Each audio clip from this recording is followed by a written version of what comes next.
For obvious reasons. This is the main drag of the West End. This is Piccadilly. On the left-hand side is Green Park. Green Park is called Green Park because it's a park and it's green. Yes, you could have worked that out for yourselves, couldn't you? It's also called a royal park because the land belongs to the royal family, or the crown as we say, but it is nonetheless open to the public. Most of the royal parks became open to the public in the course of the 17th century. Before that, they were private affairs, just for the king, the queen, the royal entourage, and their invited guests. So the smallest royal park there on the left is Green Park, and very elegant it is too.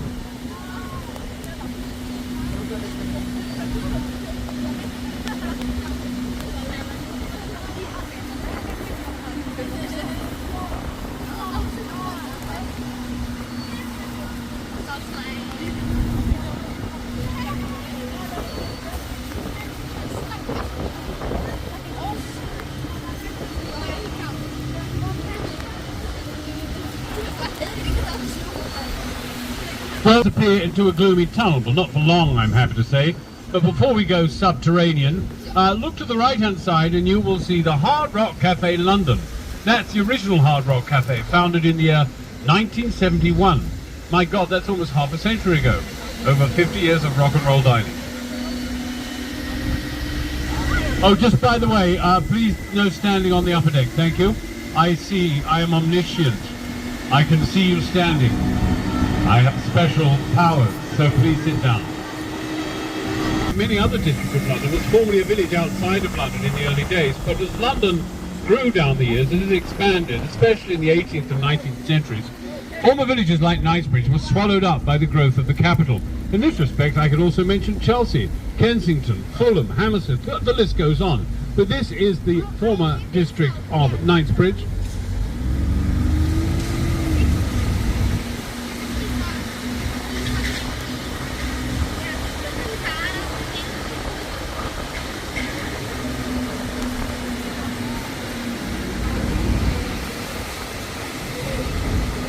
And on the left-hand side, we're going to see the first of the two celebrated department stores to be found here in Knightsbridge. It's Harvey Nichols. There it is on the left, famous for its colourful and sumptuous window displays. You see what I mean? Marvellous stuff. Now, a challenge. Look for the price tags. Don't bother. You won't see them. The reason is there aren't any. There's a saying in Knightsbridge, in fact, if you have to ask the price, you probably can't afford it. How snobbish is that? Rather snobbish, I'd say. So Harvey Nichols, or Harvey Nicks on the right, seductive, idiosyncratic, artistic, but no price tags.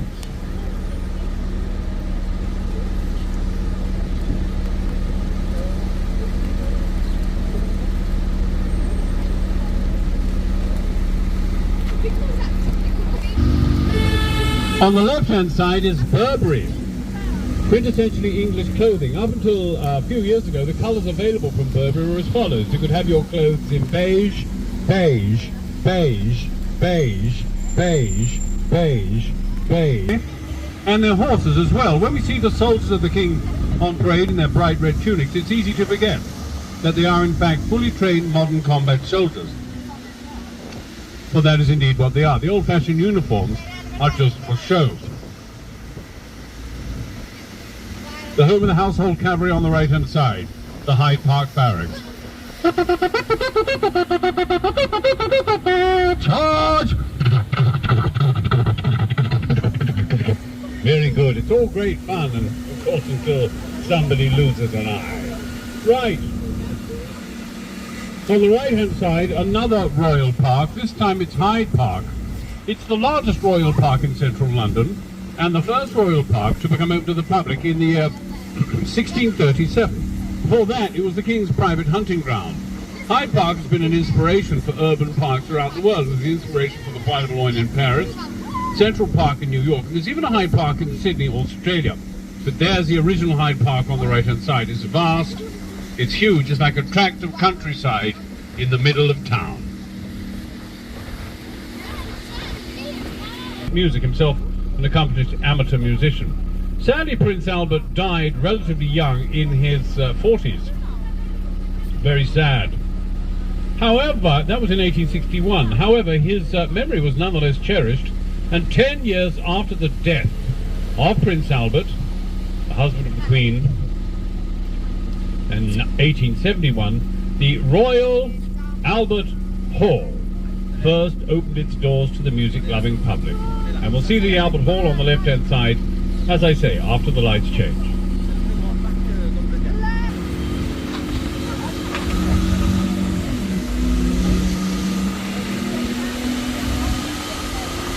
So there's the Albert Hall coming into view on the left-hand side. A wonderful building. It's a vast building, and the interior is equally vast as you might imagine.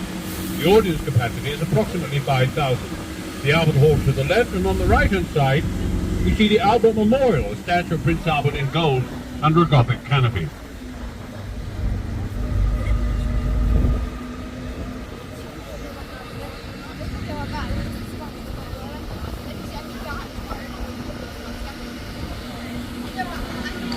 Albert Hall now, as we head towards South Kensington, and in a few minutes from now we will see three of the world's most magnificent museums: the Natural History Museum, the Science Museum, and the Victoria and Albert Museum coming up next.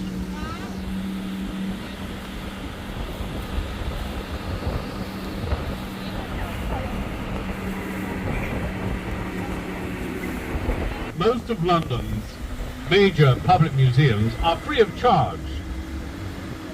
And I'm sure you'll agree that's a wonderful asset to the cultural life of the capital. So do take advantage of it whilst you're here. These three museums you're about to see are amongst the best in the world.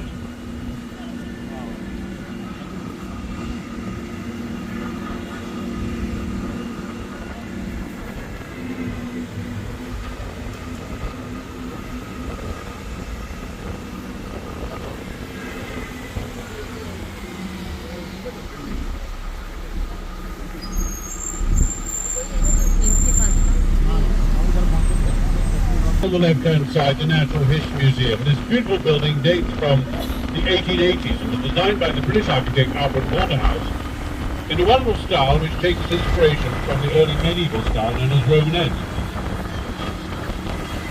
It's home to, among other things, one of the world's largest collections of fossils. The pièce de résistance in the main vestibule, the giant skeleton of a Diplodocus dinosaur.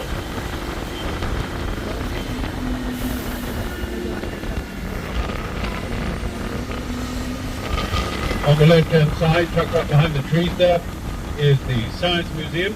And the third of the great museums comes into view now on the left-hand side. There it is, the Victoria and Albert Museum, named in honour of Queen Victoria and her husband Prince Albert, who I mentioned already in reference to the Albert Hall and the Albert Memorial.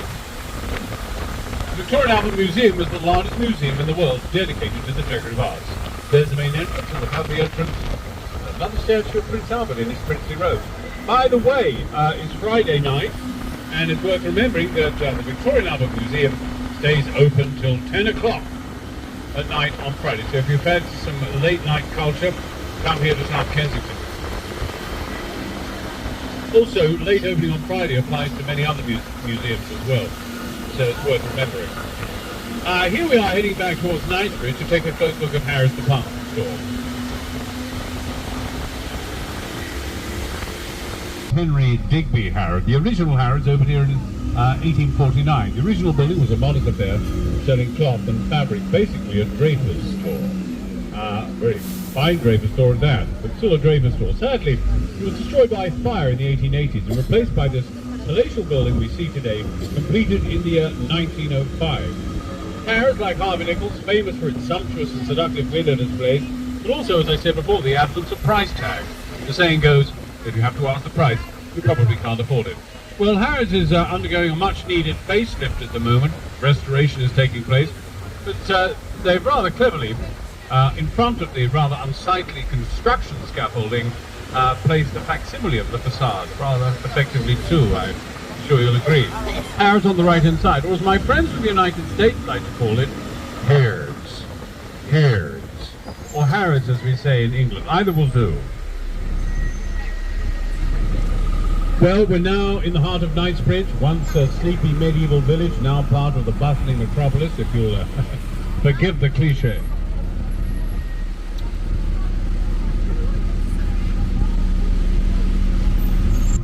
And there's a clue in the name, the Knightsbridge. There was a bridge here in medieval times, which the noble soldiers of the king would cross. a bridge for the knights, the Knightsbridge. Well, the bridge disappeared hundreds of years ago. The river which the bridge crossed still flows through Knightsbridge, but we can't see it. The reason is it now flows underground. It's been incorporated rather unromantically into the sewage and drainage system. But the name remains, like so many place names here and around the world, giving us a clue to life in days gone by. Knightsbridge, the bridge of the knights. So we say goodbye to Knightsbridge as we head back towards Hyde Park Corner. Another glimpse of the bright primary colours of Harvey Nichols on the right. As we head towards Hyde Park Corner, where we will see a very striking landmark, a triumphal arch in the Roman style, called the Wellington Arch, named in honour of Arthur Wellesley, the first Duke of Wellington, the man who commanded the army which defeated the army of Napoleon Bonaparte at the Battle of Waterloo in 1815, the final battle of the Napoleonic Wars. Despite Napoleon's military prowess, despite the courage of his men and their tenacity, Napoleon and the forces under him were eventually overwhelmed by forces led by the Duke of Wellington and Wellington's Prussian counterpart, Marshal Blucher. In defeat, Napoleon Bonaparte was exiled to a remote island in the Atlantic. And who can blame him? A man of action confined to a tiny island in the middle of a vast ocean. Well, by contrast, Wellington returned to these shores flushed with the triumph of war, and shortly after his return, he purchased a splendid house on the edge of Hyde Park. The house is called Apsley House, and it's one of the finest townhouses in London. And there's Apsley House on the left-hand side now, the home of the man who defeated Napoleon Bonaparte. And incidentally, the present age of Wellington, his descendant, still lives there. And there is the Wellington Arch, a private place on the right-hand side, named after the nemesis of Napoleon. Surprisingly, it's the garden of Buckingham Palace, as it were the King's backyard. If you want to visit the palace, you'll have to wait until the summer. In a typical year, Buckingham Palace and the gardens are open to the public between late July and late September. And if you do visit the palace, you can admire the staterooms, take a walk around the garden. Tea is served in the garden. It's all terribly civilised. Or you could save the money and just have a sneaky look over the garden wall now. You're on a double-decker bus. Take advantage of it. Here's the King taking a stroll. As you can see, the wall of Buckingham Palace is surrounded with barbed wire. This barbed wire was installed to keep out Prince Andrew.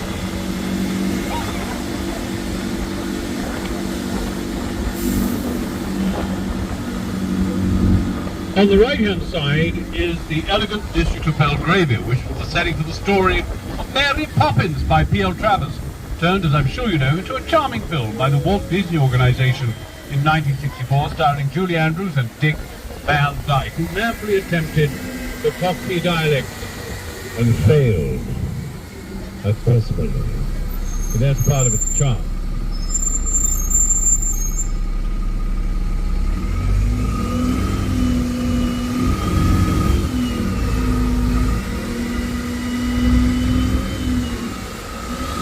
On the left-hand side are the apartments where the palace staff live and work. The palace employs a vast number of people, about 500. Cooks, waiters, butlers, stable boys, unstable boys, all working for His Majesty the King.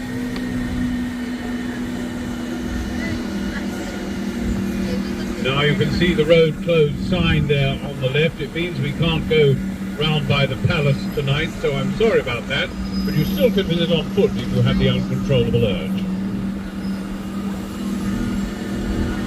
We're now in a district called Victoria, named after Queen Victoria. We've mentioned her a couple of times on the tour, haven't we?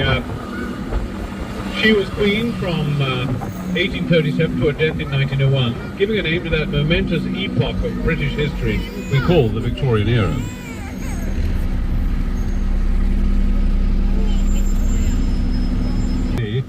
We'll see Westminster Cathedral.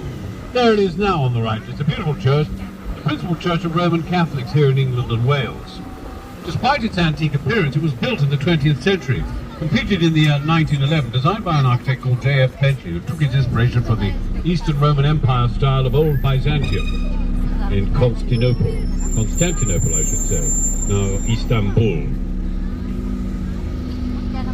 And street of, for the most part, modern office buildings, apart from that charming pub on the left.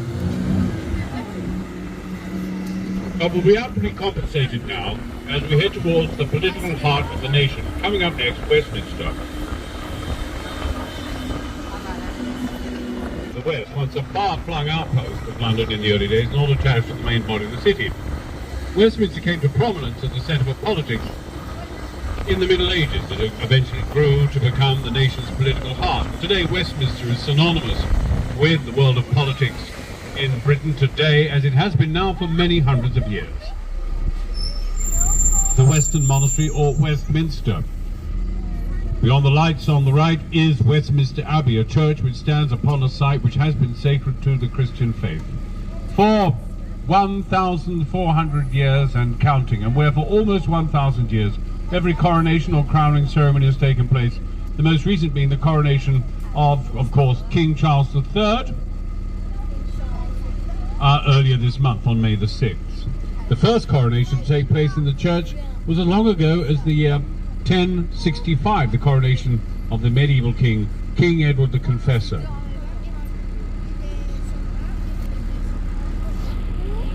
Obviously a very important Christian church, but also a very important cultural institution. And remember, if you want to visit Westminster Abbey as a tourist, it will cost you £26. If you're going there to pray, it's free. Think about it. And next to the Abbey, still looking to the right, that pale stone church, is the Church of St. Margaret's. That's the official church of Parliament. That's where politicians go to pray for forgiveness.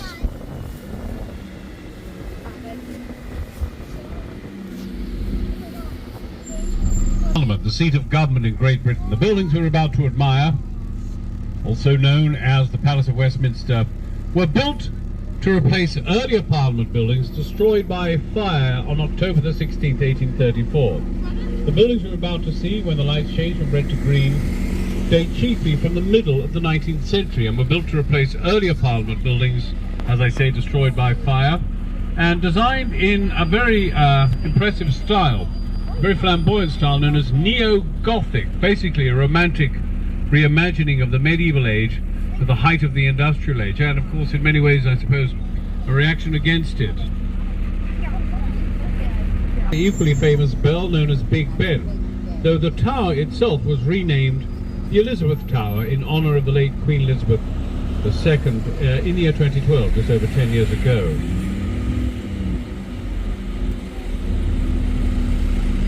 Charles Barry and Augustus Putin designed this neo-Gothic building, taking inspiration from a bygone age, the perpendicular period of the Middle Ages, after a man called Benjamin Hall, who was the Chief Commissioner for Works during the reconstruction of Parliament following the fire of 1834.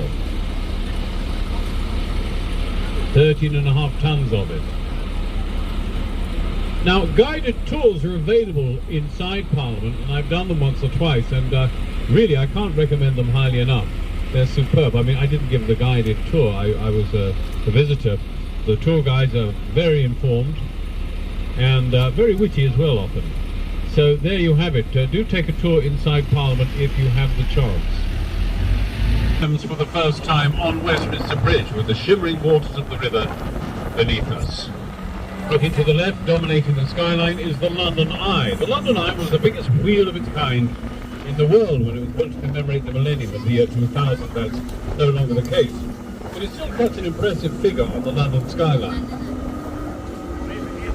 It has one revolution every half an hour, 15 minutes up and 15 minutes down.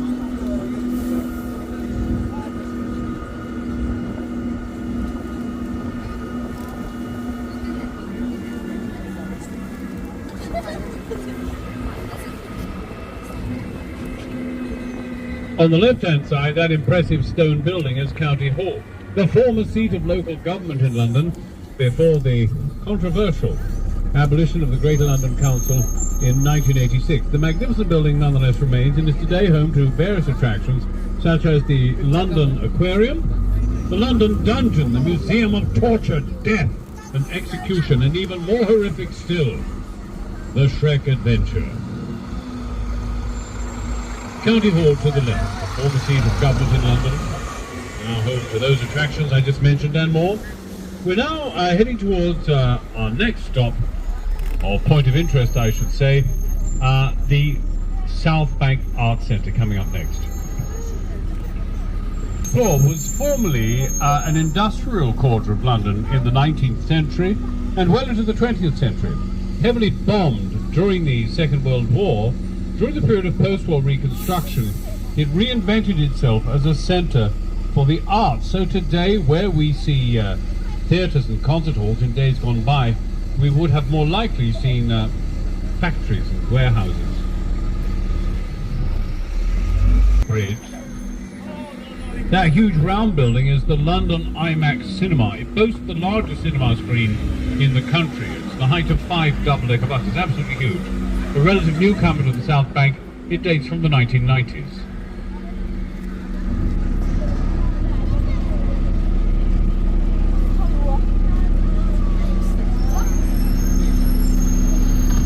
We see the stark concrete outlines of the National Theatre. Designed by the modernist architect Dennis Laston, these buildings date from 1976. Well, you've heard the song, now see the view. Yes, it's Waterloo sunset.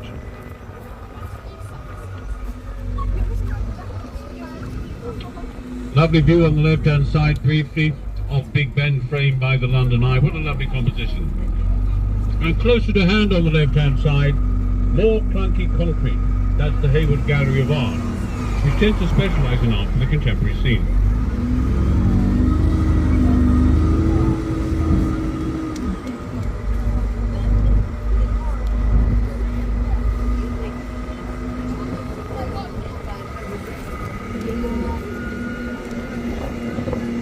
So over Waterloo Bridge we go.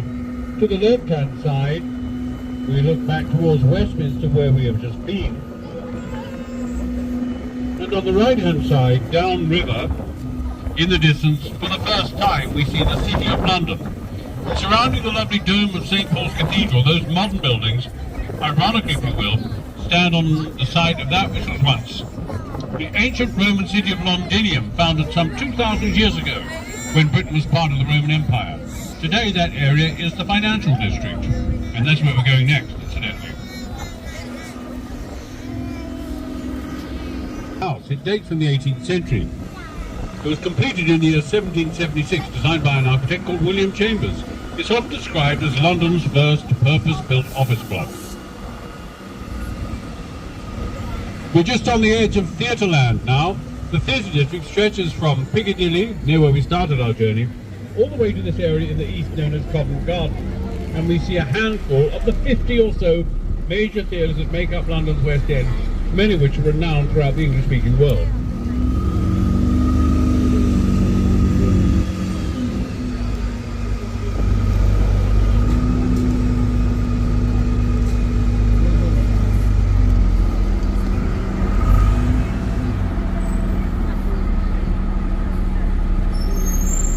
Entertainment district now as we head towards the financial district. On the right-hand side, that is Bush House, the former home of the BBC World Service Radio. On the left-hand side, now we see the London School of Economics and Political Science, often referred to as the LSE for short. Former students of the LSE include J.F. Kennedy, Bill Clinton, Osama bin Laden, and for a while Mick Jagger of the Rolling Stones was a student at the LSE. He was slightly dyslexic, he thought it was the LSD. Oranges and lemons, say the bells of St. Clement, so goes the old London folk song. And there's the church in question on the right-hand side, the Church of St. Clement Danes. On the left-hand side now, more neo-Gothic splendour. These buildings date from the 1880s. The Royal Courts of Justice, the highest civil court in the land. And there on the left we see the famous forecourt, which often features in television news broadcasts when high-profile litigation is taking place. Royal Courts of Justice to the left. Looking straight ahead, we see a rather fierce dragon on a plinth in the middle of the road. This dragon marks the boundary between Westminster and the city. As we pass the dragon, we enter the City of London for the first time, on Fleet Street. So welcome to London. This is Fleet Street, which was once the home of Britain's newspaper industry. There was a time within living memory when most of the nation's daily newspapers were published here. What caused the demise of Fleet Street? Well, various factors, but most of all I think it can be summed up in two fairly straightforward words: the advent of new technology. But there was a time not so long ago when Fleet Street was the heart of British journalism.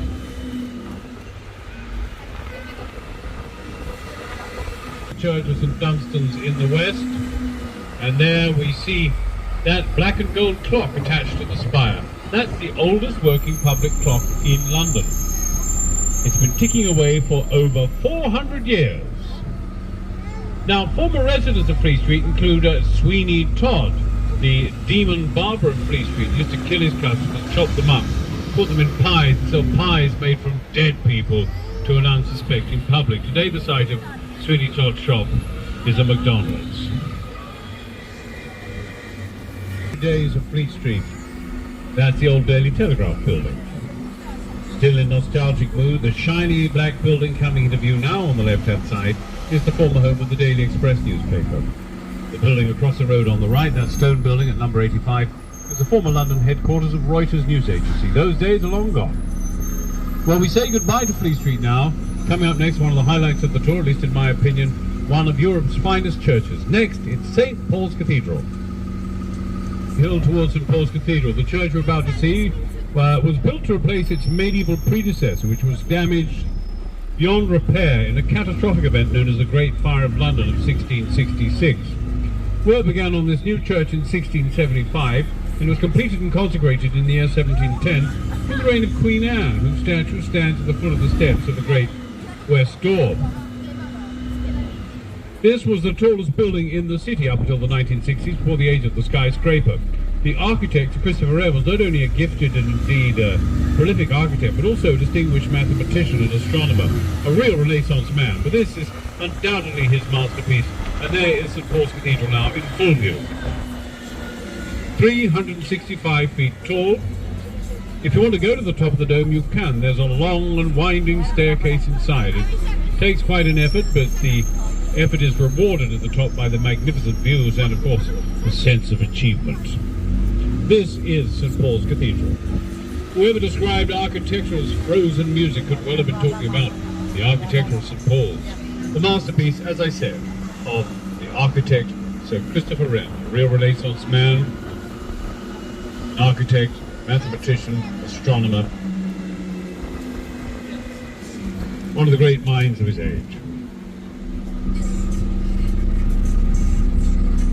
Heart of the city, the heart of the financial district, which, as I said before, occupies approximately the same area as was the ancient Roman city of Londinium, founded some 2,000 years ago. The City of London, as I'm sure many of you know, is a major hub of international finance and has been for centuries. I think it's fair to say at least since the year 1570, when a man called Sir Thomas Gresham founded the Royal Exchange during the reign of Queen Elizabeth I, and arguably even before that. It had been a major centre for commerce going back to Anglo-Saxon times. And the City of London is like a city within a city. It in effect has its own government under the Lord Mayor of London, who is not elected by the general population, but by the city's merchant elite every autumn on the Feast of Michaelmas. And the office of Lord Mayor goes back to the 12th century, to be precise, 1189. That was the time of the first ever Lord Mayor of London, Henry Fitzaylwyn. It was never planned, and even though buildings have come and gone down the years, we, so to speak, inherited this medieval maze from our ancestors. Compare this to, say, the rational grid pattern.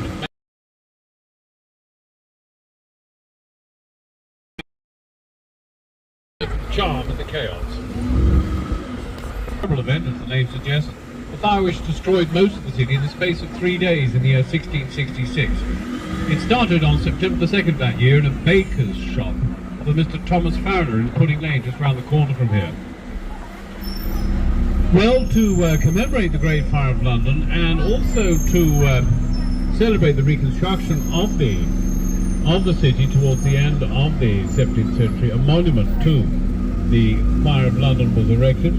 And there it is on the left-hand side, coming into view now, this pale stone tower.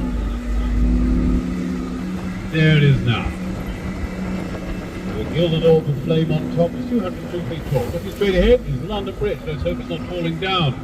This modern version of London Bridge dates from the 1970s. The original London Bridge was built by the Romans some 2,000 years ago, and there have been many other bridges in between time.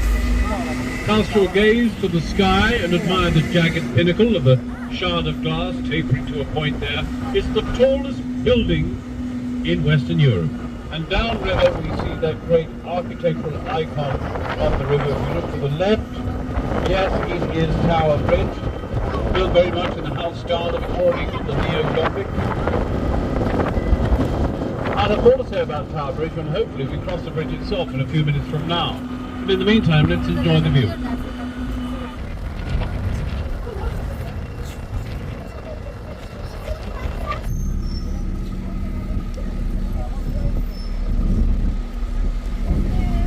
We see London Bridge Railway Station, which is part of one of the world's, in fact, the world's oldest commercial railway network. It first started operating as long ago as 1836, in the very early days of steam train travel.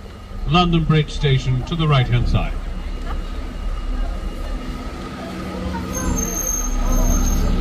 A typical building of this part of town. Many former warehouses and wharves which have survived have in many cases been lovingly restored and turned into luxury offices and apartments, repurposed to use the modern jargon. There's an example on the left. So this part of town, I think it's fair to describe as a rather dynamic combination of bold 21st century architectural design to the left, and on the right hand side, beautifully restored Victoriana, that wonderful pub, the Shipwrights Arms, on the right. Well, we had a lovely view of Tower Bridge a few minutes ago. Now hopefully in a minute or two from now we will be crossing the bridge itself. Known as Bermondsey, and one of Bermondseys most famous sons is the celebrated actor Maurice Micklewhite, better known by his stage name Michael Caine.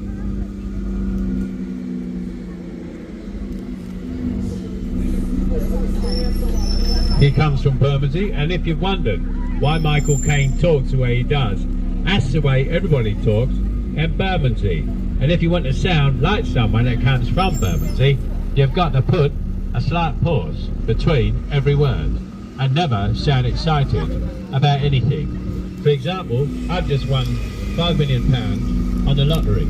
I can't tell you how happy I am. Yes, it's a wonderful micro-dialect spoken by Bermondsey people proudly today, as it has been for hundreds of years. Bridge, a wonderful combination of state-of-the-art Victorian engineering and fanciful neo-Gothic design.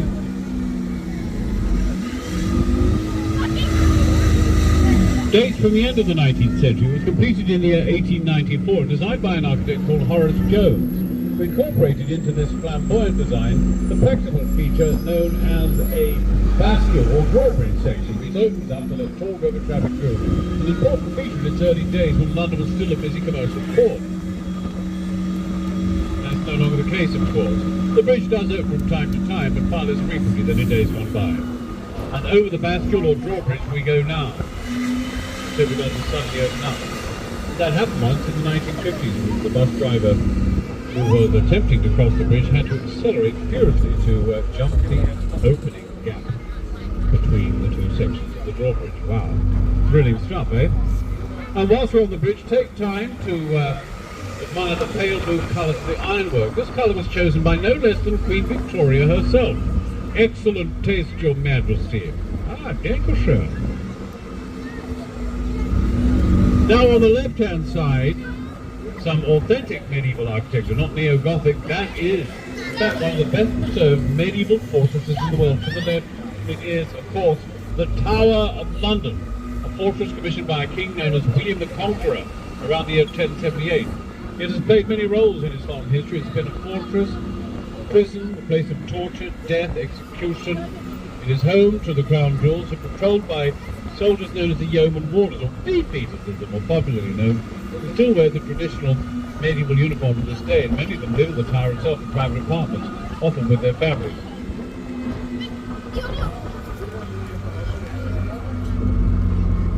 Now, the Tower of London is open to the public, and I would describe it without hesitation as London's #1 visitor attraction. Do visit the Tower if you have the chance, though be warned, I don't particularly believe in ghosts, but the atmosphere inside the Tower can sometimes be very spooky, a testament to its dark, grisly and often bloody history.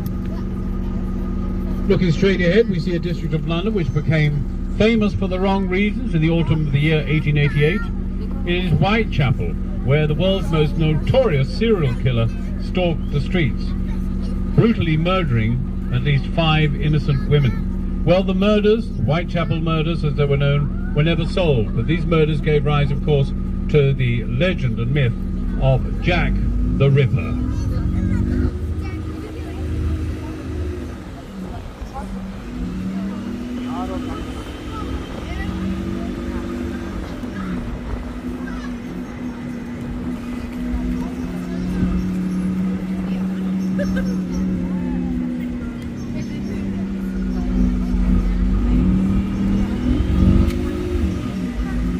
The Tower.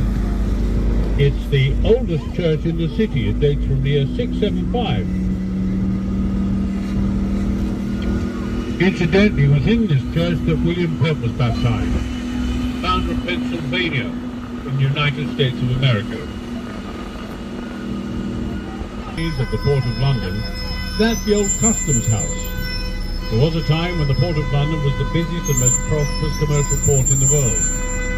That's no longer the case. The old Billingsgate Fish Market. That was the site of London's principal fish market from the Middle Ages up until 1981.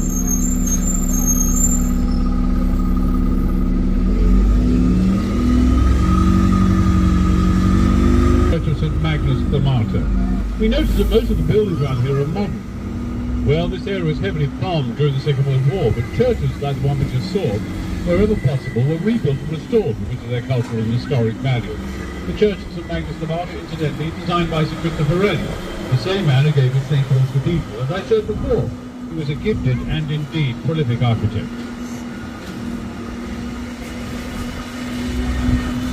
Here into a rather gloomy tunnel, but I'm happy to say not for too long. In a couple of minutes we will emerge on the other side, once more on the banks of the River Thames.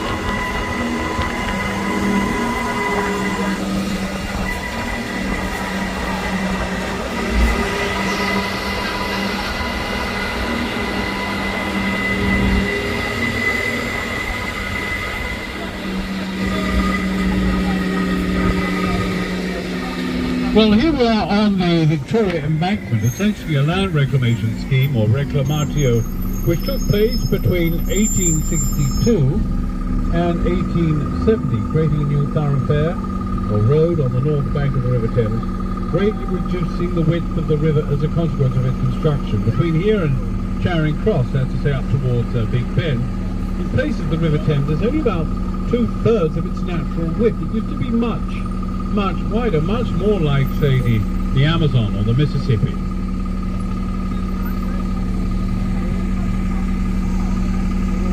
And a dragon to the right tell us that we now leave the City of London and once again find ourselves in Westminster. Westminster and the City of London were once two distinct settlements separated by fields and farms. Today they form one huge single conurbation, generically known as London. Somerset House, as I said before, it's often described as London's first purpose-built office block. It used to stand at the water's edge. It's now set back from the river thanks to the construction of the embankment. Underneath Waterloo Bridge we go. We crossed over it earlier, you'll recall. It's sometimes referred to as the Ladies' Bridge. It was built by a labour force of women in the 1940s, there being a shortage of male labour because of the war effort.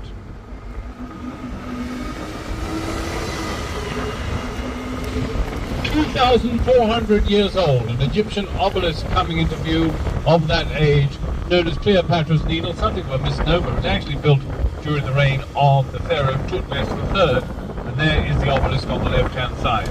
Just over 2,400 years old, it makes it the oldest standing outdoor monument in London. It was presented to the people of this country as a gift by the Viceroy of Egypt. By the Viceroy of Egypt, a man called Muhammad Ali.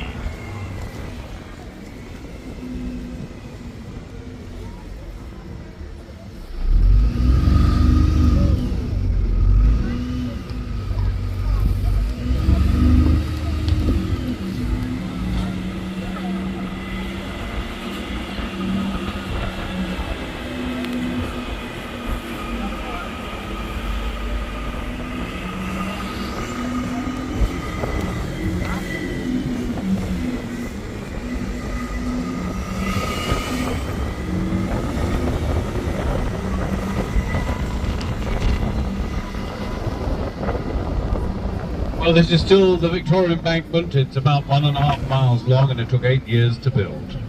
The London Eye comes into view again on the left-hand side, but on the right-hand side, lurking behind the trees there, that austere stone building is the Ministry of Defence building, often referred to as the iceberg. The guidebooks say there's more of it below ground than there is above. Well, I find that rather implausible, but who am I to contradict such learned tomes? England's most famous police station on the right-hand side, Scotland Yard, the headquarters of the Metropolitan Police, founded in the year 1829 by a man called Sir Robert Peel, and his name, Robert, gives us a clue to why we sometimes call London's policemen Bobbies, Bobby being the, of course, the familiar abbreviation of the name Robert. Passing by the Houses of Parliament briefly once again, these buildings, as I say, date from the middle of the 19th century and were built to replace earlier Parliament buildings destroyed by fire in 1834. The home of the civil service. And the pale stone monument, very dignified in the middle there on the right, is the cenotaph, or empty tomb. That's what the cenotaph means. It's the principal war memorial of the British Commonwealth.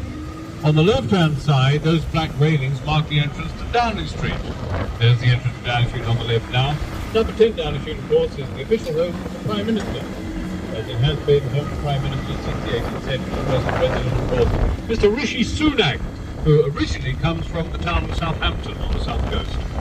On the right-hand side, that stone building was called the Banqueting House. It was in front of that rather grand building that King Charles I had his head chopped off in 1649, a bitter and bloody episode of the English Civil War.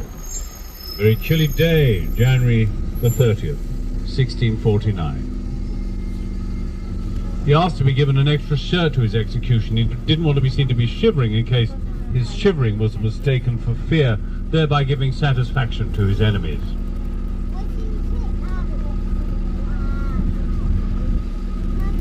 Mark the official centre of London. All distances to and from London are measured from this point. It's the entrance, of course, to Trafalgar Square.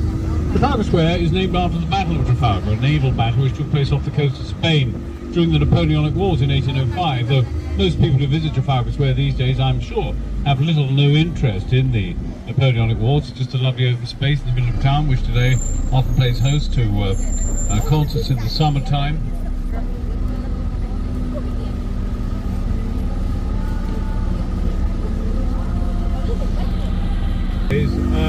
Spontaneous celebrations following sporting victories. And also Trafalgar Square is home to the National Gallery, home itself to over 2,000 masterpieces of Western painting.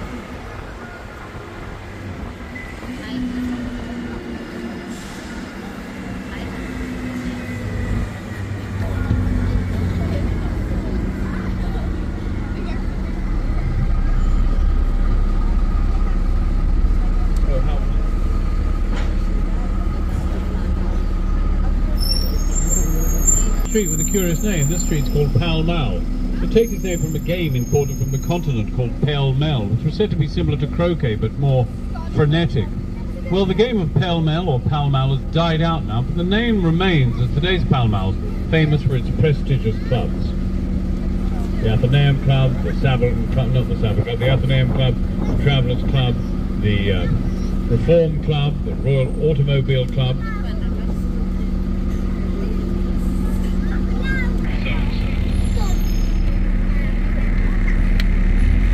So we say goodbye to Pall Mall and we're heading up now towards Piccadilly Circus. Well, the official centre of London is the southern flank of Trafalgar Square, but for me the ambient centre of London has to be Piccadilly Piccadilly Circus with its bright lights and crowds of people day and night, and the elegant and petite statue of an angel, the Angel of Christian Charity, better known to Londoners by its sobriquet, Eros. We'll see it in just a few minutes from now on the right-hand side. It's a real picture postcard view of London. Inside, the famous statue of the Angel of Christian Charity silhouetted against the bright lights of Piccadilly Circus itself. This, for me, is the hub of London. The statue was erected in honour of a celebrated 19th century social reformer, a man called Ashley Cooper, who was the 7th Earl of Shaftesbury. Now we're back on Piccadilly itself, the main drag of the West End.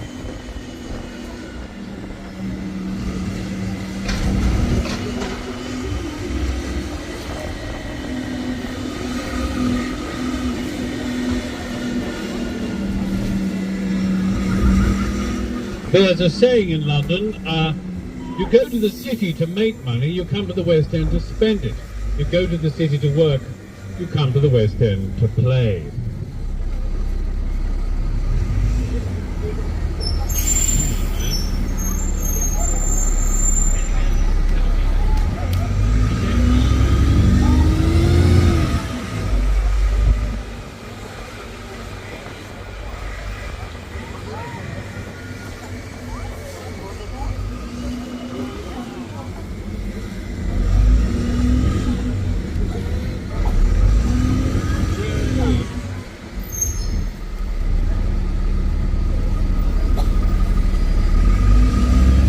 So the area to the right-hand side is called Mayfair, named after a farmers' festival held during the month of May up until the latter years of the 18th century.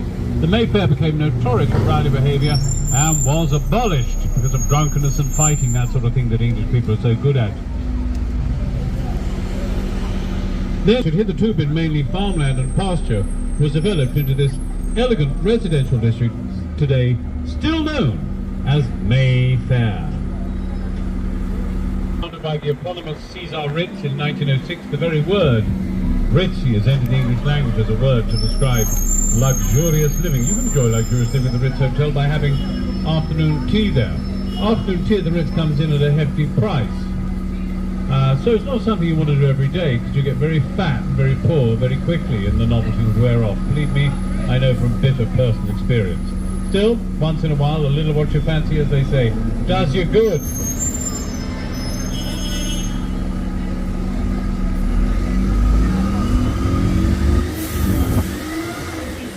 So we come to the end of the tour now, folks. Thank you for joining us. If you've had fun, do join us again. Also, if you've had fun, feel free to make a modest contribution to what we call the Driver and Guide's Tea Fund as you leave. All donations gratefully received, no matter how modest, if of course your conscience permits. It's entirely up to you. Thank you for coming to see London by Night, and we hope